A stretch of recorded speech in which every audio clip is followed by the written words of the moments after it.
চলে আসলাম এম খান 7 লঞ্চের মাস্টার ব্রিজে। আর এখানে মোহাম্মদ জহিরুল ইসলাম, একজন প্রথম শ্রেণীর মাস্টার, তার কাছ থেকে জানবো এই জাহাজটি কিভাবে পরিচালনা করা হয় অত্যাধুনিক ইকুইপমেন্টের সাহায্যে। এটা হলো টেলিগ্রাফ।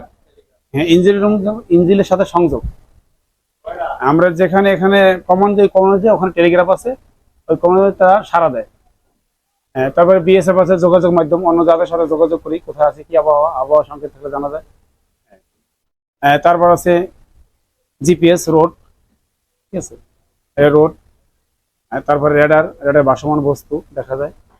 ইকোসেন্ট্রিক জাহাজের তলদেশে নদীর গভীরতা কতটুকু পানি আছে পানি দেখা যায়। আমার সামনে যদি জাহাজ থাকে, নৌযান থাকে, আমি যদি ওভারটেকে ডাইন সাইড থেকে, তখন আমি একটা সিটি দিই, লম্বা একটা সিটি দিই। এবং বাম সাইডে উঠতে গেলে ও আমার দুইজন সংকেত বাম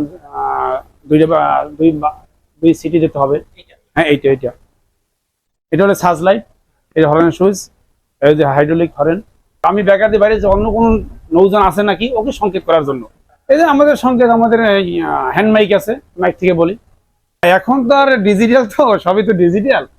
এখন আমাদের এই হাইড্রোলিক সহজ হয়ে গেছে, জাহাজের নিয়ন্ত্রণ ব্যবস্থা আগের থেকে অনেক শক্তিশালী হয়ে গেছে। যেমন ইঞ্জিন তো শক্তিশালী হয়েছে, জাহাজও শক্তিশালী, সবকিছুই। যেমন আমি এই যে ইন্ডিকেটার ডাইনে ভাবে কতটুকু যায়, এই রিমোট, ঠিক আছে, এই রিমোটে ডাইনে ভাবে চালাই।